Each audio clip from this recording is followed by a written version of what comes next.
Kia ora, koutou, ko Madeleine Armstrong, Wilcox Toku Ingoa. I'm the head of programs here at the Neurodiversity in Education Project. Thank you for spending some time with me looking at this cafe session all about neuro-inclusive celebrations. Just because we are winding down our year and lots of exciting things are happening doesn't mean we can drop the ball on our neuro-inclusive actions. So we'll explore some ideas in this session. Thank you for spending some time with me to do that. Karakia, as we begin, tū taua mai I runga, tū taua mai I raro, tū taua mai I roto, tū taua mai I waho. Kia tau ai, te mauri tū, te mauri ora, ki te katoa haumie huie taikie. Welcome.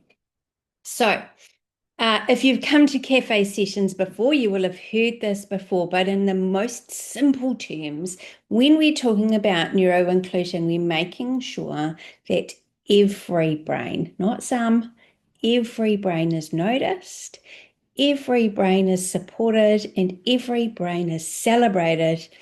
And when we're thinking about term four and celebration events and fun events at school, we want to tag on this idea that that happens all the time, that we don't lose sight of those neuro-inclusive ideas just because things are winding down or getting more fun or we're doing celebrations.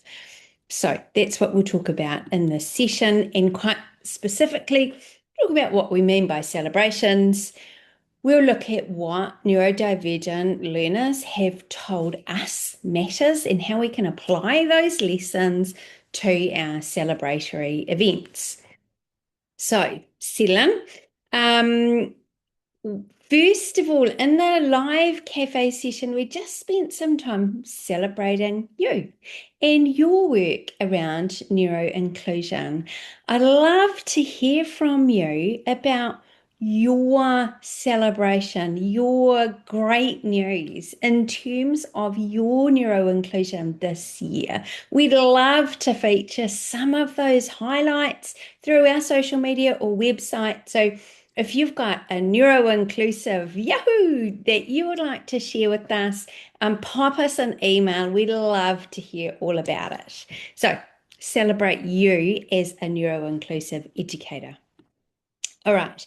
What are we talking about when we're talking about celebrations? Because often we just think, oh, prize giving, end of year assembly, we can sort that out.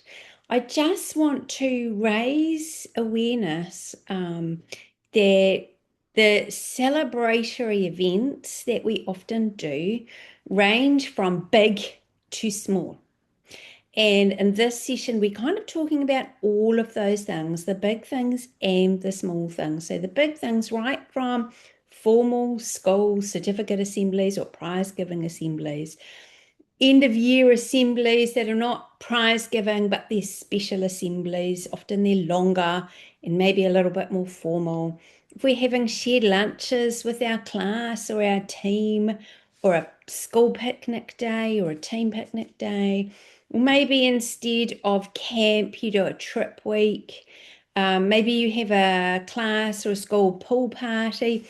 So when we think about those celebrations, don't just think about that prize giving assembly. Think about all of the other exciting, fun, celebratory things that we often put in around this time of year.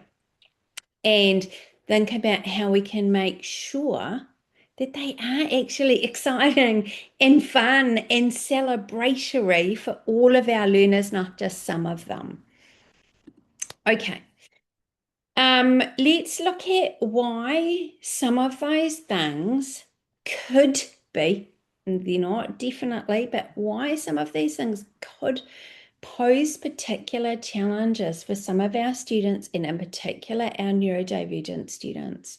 First and foremost, it's around change in routine. We know that for many of our neurodivergent kids, they love and crave and need and thrive on consistency, predictability, routine. Even for our kids with ADHD whose brains do not naturally love consistency and predictability, their brains actually thrive with consistency and predictability. Even if they don't quite love it, it's really good for their brains to have that order. So changing those things can be challenging. Those celebratory events can also have a different sensory context. If you're a neuroinclusive educator and you've worked really hard at co-designing your sensory context with your learners in your space and with your team, if you're in a shared space, fantastic. But bear in mind that when you're at a pool party or a singing assembly for the end of year, or even a shared lunch that you have outside, the sensory context is quite different. And we might need to just think through in advance what that context is going to be and how that might impact on our kids. And part of that thinking through, I'll talk through, it's about asking kids themselves in advance. Remember that, something we always talk about. The other thing that might pose a challenge for some of our neurodivergent kids, and I'm thinking in particular about autistic kids and also our gifted kids and our, combo deals, autistic and gifted, understanding the point of those events can be a challenge. So sometimes the things we do is fairly routine and ordinary things in our schools and classrooms, for instance, an end of year shared lunch, we do as educators without really thinking sometimes, and maybe we just need to step back and ask ourselves, why are we doing this? What is the point? Is it community and belonging and celebration? We probably intuitively understand the point, but maybe we're not articulating that to our learners and helping them understand what the point of these or this particular event is and how it connects with them as people and their experiences of the world. Right? So just making sure that that point is clear and articulated well and really unpacked with your neurodivergent learners can be really important. So some quite particular challenges, and I just invite you to pause and think about your own school context, the events that you might be having across this term, and think about those aspects that might be challenging, the change in routine, the differences in the sensory context, and thinking about the point of those things. Just take a minute and think through those. And when you're ready, unpause and carry on. Okay. Our neurodivergent learners, when we ask what matters to them in school, and this applies to all of school, not just during maths lessons or during whatever else normally happens in a day, but across the whole of their schooling experience. Here are some of the key things they tell us. The sensory stuff matters almost more than anything else.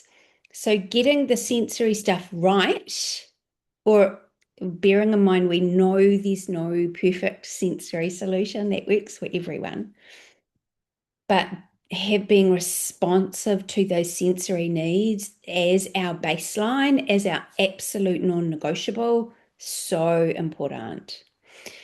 Beyond just sorting the sensory stuff, which is what our kids tell us, they respond really well and really need and really want and are really asking for a lot of structure and a lot of clarity. Right? What's happening? When's it happening? Why is it happening? What's the order? Who's doing what? How is this all working? Having those things clear matters. And again, the point. What is the point of doing whatever it is they're doing at school?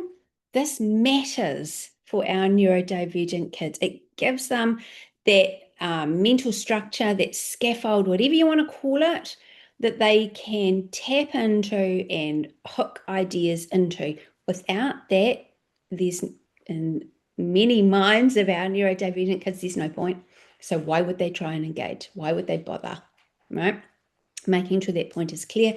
And super importantly, instead of us as educators assuming, which is what we really often do, no fault of our own, and this is a no blame environment. But often we just assume. So instead of that, let's just ask. Our neurodivergent learners tell us time and time again, if you want to know something, just ask. And in the spirit of just asking, we would recommend that if you're just asking, it's not peeling away certain kids or a group of kids. You ask everyone and get all of that feedback in. Then, if you need to, you can pinpoint some learners, but start at that everyone. We're asking everyone, what would work for you if we were going to celebrate this year? What would you really like to do? What would you really not like to do? Right? And just as when we're designing the sensory environment, we know as teachers, we're likely to get some junk, some crazy ideas back from kids. Oh, what if we all went to Mars for a field trip? Yeah, great. So we can discount the crazy ideas or the really impossible ideas and just dig into some of those other ideas. So if this is what our kids are telling us, let's respond to that. Let's look at a few ways to do that. Oh, and I'd also invite you to consider what you have already heard from neurodivergent learners or their families about how they want celebrations to run. Okay, so looking at the sensory stuff, because we know this is a huge deal for many of our neurodivergent kids. We need to think carefully about the noise environment. And when neurodivergent learners talk about noise, they're not just talking about what they hear, but they're talking about what they see. Okay, so we need to think about, and if you've come to cafe sessions before, you'll know our almost our golden rule around the sensory stuff is less is more. So how might we introduce that principle, that less is more vibe, into some of our celebratory events? It's a challenge, granted, but I'm sure there are creative things that we can do. If you have learners that have normal everyday sensory supports, if you have fidgeters, if you have movers and groovers, if you have kids that have a weighted lap pad, or they have earplugs or ear defenders or whatever, make sure those things travel with the child, that they are attached to kid, not physically, but you know what I'm talking about, that they stay with the child in those events. That's really important. If you're having formal prize giving events, make sure that the context and that everyone in your context is understanding of the need that some kids have to move and to fidget and build that into the event. I heard from a teacher recently that their school was having a 2.5 hour prize giving, secondary context, obviously, and he was concerned about how he would manage for that length of time without getting up and moving around. Now, if the adults are concerned, I am quite sure the kids are concerned as well. So factor in the supports that are needed. If you're having events that perhaps not prize giving things, but classroom events or school events, shared lunches, pool party, picnic day, whatever, think about ways that you can create a sensory retreat, a sensory space during those events. Remember, if you've seen our guide for co-designing sensory space, or a guide to sensory retreats. Both of those are on our website. You'll know that a sensory retreat, at its most simple, can be a table with a blanket over it and some cushions, right? Really simple. We don't need a whole pile of money. We don't need a whole pile of fuss, but think about ways we can build in those things. Also consider that your sensory retreat is your not quite last resort, but it's on the way to last resort. That if you build in support throughout. Your retreat is really if people aren't coping. So we want to set it up so that everyone can cope in the first instance, and that the retreat is just the if you can't, rather than the retreat being your first port of call. Okay, so we deal with everyone and everything before the exceptional things. All right, building in structure and clarity matters for our neurodivergent kids. So, simple things like making sure there's a timetable or an overview, written or visual, if depending on what best suits your particular learners. For some kids, having it physically in their hands is just so important. So, even if it's just a written timetable that they have on a piece of paper, everyone can have a copy. Some kids don't give two hoots about your timetable. For others, it will be very important. And then if you have a timetable or overview, stick to it, right? And if it's an outdoor event, make sure your weather contingency plans are also outlined on that timetable or overview. Many years ago, with one of my classes, we were at a trip, we had this wonderful overview, there were visuals and written instructions and the parents' names and the kids' names, all great. And for kids that needed it in writing, they literally had it on a piece of paper that they could tuck into their pockets, but it rained. So instead of doing some of the outdoor activities we'd planned on, we had to shift indoors. And we hadn't had that on our overview. One of my most gorgeous wee girls really, really, really struggled to cope with that change. Right? For me, for plenty of other kids, it was just like, oh, we're going to go inside. No big deal. But it was a big deal for her. So actually making sure those things are outlined. They don't have to be in concrete, but in case of rain, we will be XYZ, etc. Excuse me. Making sure as part of that clarity that everyone gets really clear instructions, that instructions are direct, not, oh, we're going to meet over here when we're ready for lunch. That might not cut it. We're going to assemble by the playground at this particular time that we say. Whatever it is, clarity matters for many of our neurodivergent kids. As with the 2.5 hour prize giving example, let's be really considerate around the length of our events, the timing, the pacing.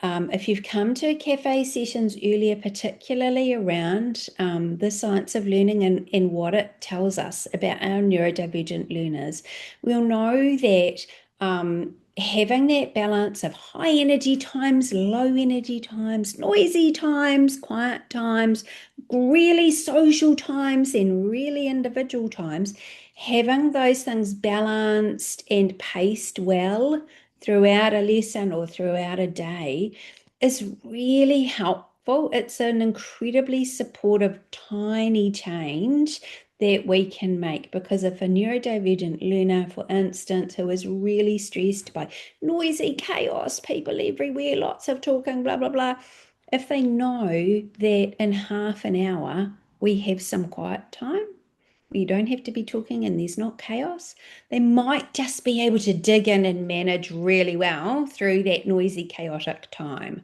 So just having those considerations for length of time and that kind of flow, that pacing of time as well can be really important.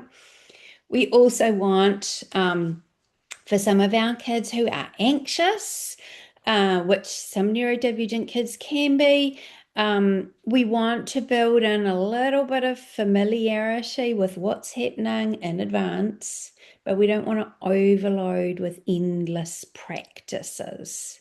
All right, because that is going to perhaps be counter helpful, not quite what you want. But think of ways that we can tap into that idea of being familiar, but without going overboard. And it may be for some of your kids that you show them photos of where you're going on a trip, or we look through the website of wherever it is, etc. Can be a simple way. So setting up these things in advance with consideration of all brains. Really important. Okay, what's the point? And this can be a bit of a sticky question because the more concrete and clear we can be, the better. That means as educators, we have to be extremely clear on why we are doing these particular things. Some of our neurodivergent learners have said that when they ask what the point is, number one, it can be considered an impolite question. It's not, it's just a brain that's seeking information. Number two, they'll have a response like, it's so that we can build community or celebrate our community. And those are great ideas, but they don't mean much in really concrete terms. So the more clear we can be, the better. As an example, I was having a conversation with one of our young neurodivergent people explaining something, and I thought I had explained it. And she said, yeah, but why? So I had to dig in further and explain more detail. And then she said, yeah, you've told me this and this, but why? Kept on explaining it. And we got, she probably asked why about 4 or 5 different follow-up questions. And what I realized was that my explanations were just not hitting that level of concreteness and detail that satisfied the need in her brain to understand the why. Right? So let's really dig into being able to explain why we are doing these things in the most concrete terms. And why do I need to be here is a great thing to make sure you are building in. You need to be here because you're part of our class. You're an important person. Everyone is an important person, and we don't celebrate without our important people. That's another really big one. Okay, ask. As with everything, we just need to ask, and we ask in advance. Okay, so we've got 2 versions of this question. My preference is, as a neuroinclusive educator, is to ask, we'd like to celebrate our year, maybe by going out on a trip because we've had a great year and we feel like doing something really nice together. What will work for us? Not you, not me, us. And that word us is really strategic, right? Neuroinclusion is every brain being noticed. So it's a very much about us, how we can work together as a class, as a school, as a team, as a whatever for us. All right. And that's that in advance question. You're setting up the why. We'd like to celebrate. We've had a wonderful time. It's been so great. We, just want to have some fun together. And what's going to work for us? Again, as a teacher, you'll get some junk back when you ask that question, and that's okay. Kids are allowed to be creative and wild and funny and, do things just for the giggles, and that's fine. But mine for gold. Find the things that kids are really saying to you and respond to them. If you can't ask those things in advance, then you can still ask everyone, we are going to do a team picnic day because blah, blah, blah. What's going to work for us? All right. Again, us, keyword. In the spirit of just asking, a bigger picture question at a school-wide level or community level or whatever, the bigger picture level, and not to ask now in the middle of our celebration season, but perhaps when you're planning out the year, is to ask with your team, why do we do this? Why do we do it like this? Is this particular way of doing prize giving or whatever, just the way we've always done it? Is it just because that's what we think parents want and expect? Like, what is it? Why are we doing this? Who does it benefit? Who is it for? How is it helping? So those are bigger picture questions, perhaps not to ask right now, but perhaps at another point in time, just to think through as part of your whole neuro-inclusive school. Being a neuro-inclusive teacher is great. Being a neuro-inclusive teacher in a neuro-inclusive school is much better. So let's bring the whole school along for the ride.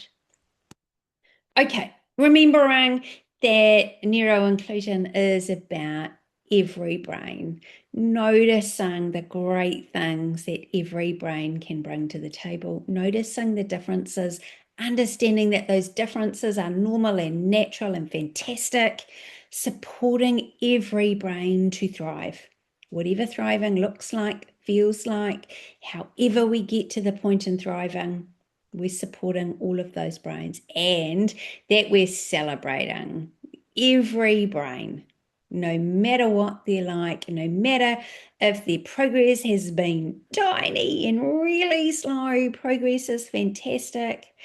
Celebrating just the way your brain is also fantastic, and that neuro inclusion is all the time. It's not some of the time. Okay. Thank you so much for spending some time talking about neuro-inclusive celebrations. I just invite you to take a moment, think through some of the ideas we've talked about, think through what happens in your context, what your learners are like. Think through a takeaway. What are you going to try? What are you going to ponder more? What might you like to go and check out on our website, which is here, neurodiversity.org.bns. If you want us to come and support you in your school, we would love to do that. Get in touch with us there. Remember, send us your, this worked really well for us in our neuro-inclusive practices here. We'd love to hear from you.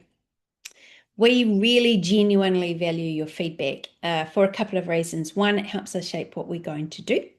It helps us understand what you need to become more neuro-inclusive and to become a more neuro-inclusive school.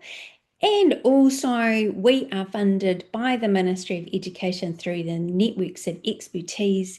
And as part of that, our responsibility is to report back to the Ministry on the impact that we're having. So we really love your feedback. If your phone is handy, grab your phone, click the link. I promise you don't need to write a novel, just a couple of quick questions. We're really interested in your feedback. Hit pause if you need a minute. Otherwise, I kara kia as we finish up. Ko mutu a mātou mahi mō tēnei wā, manakitia mai mā kato o mātou hoa o mātou whānau ao ki te ārangi. Thank you so much for joining me in this little look at neuro-inclusive celebrations. Have a great rest of your day, whatever that looks like. Thanks so much. Bye-bye.